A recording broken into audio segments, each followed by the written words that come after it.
All right. We're now joined in the interview room by today's winner of the Toyota Save Mart 350, driver the number 48 Lowe's Chevrolet, Jimmie Johnson. Jimmie, tell us about your run.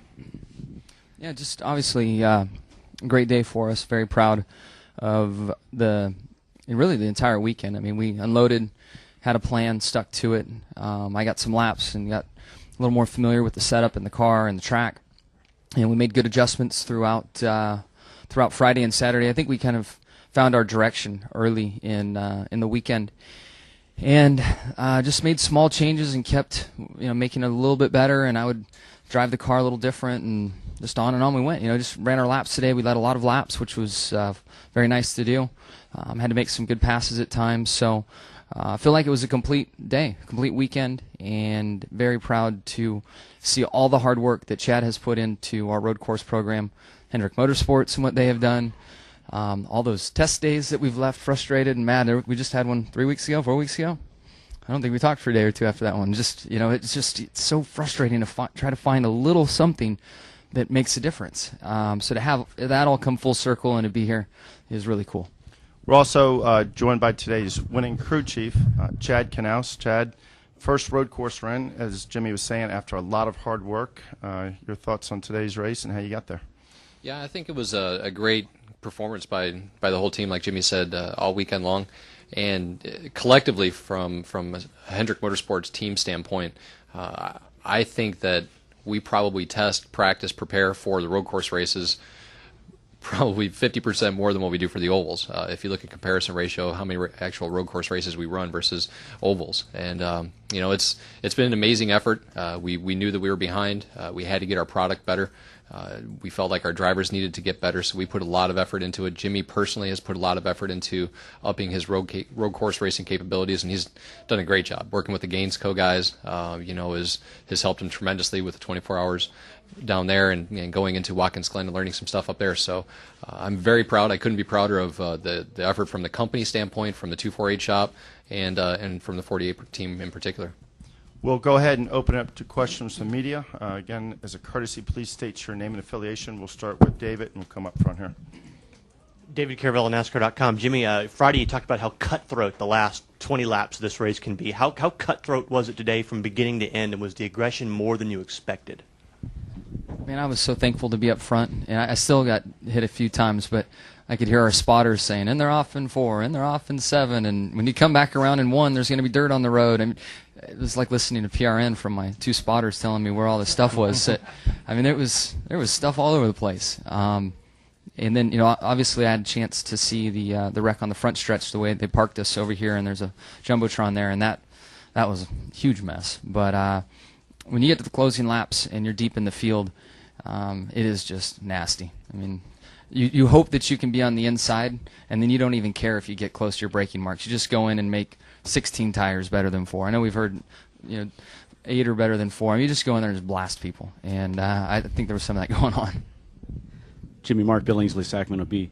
You said on Friday as well that you wanted to recapture your youthful enthusiasm for this track. Talk about that, and then also, if you can, answer just what happened to Marcos in front of you. Did you realize that he was stalling out? Were you kind of surprised when you passed him and wondering what was going on? Yeah, this weekend I've done a very good job of not being too intense about things. I knew that we had a good package. I knew that we would work as hard as we could, and I just didn't want to overthink it and put too much pressure on myself and take that pressure and aggression out onto the track and overdrive the car and make mistakes. So I think that when I mentioned that on Friday, driving in, going by the hotel that I saw when I was 15 here and pulling back in the gates, that whole thing was a good way to start the weekend. And maybe I should think about doing that some more as the year wears on. But with Marcos, we came around through turn 1, and normally guys shut the car off downhill, coasting to save fuel. I didn't think at first that he had shut the car off going up the hill. That's just the last place you would probably do it. So I thought maybe he ran out of fuel or had an electrical problem, something major, because the car just came to a stop. I'm like, wow. So then at that point I'm thinking, how does the procedure work? I know if you come to a stop, you're clearly not maintaining a reasonable speed, and it would be interesting to see where they put him. in one respect, I felt like if they put him back up in front of me, I could kind of see that as okay, although I'd be raising hell on the radio and cussing like crazy and trying to fight it.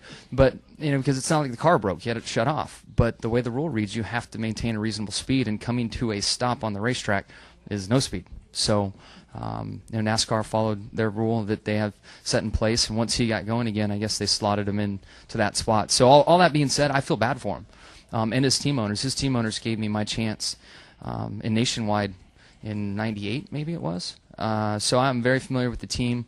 I think Marcos had a very fast car in the short runs, and I had a try or two at him before that and couldn't get by him, so I'm not sure I would have gotten by him. So it was definitely a gift kind of handed to us, as Chad said on the radio to me.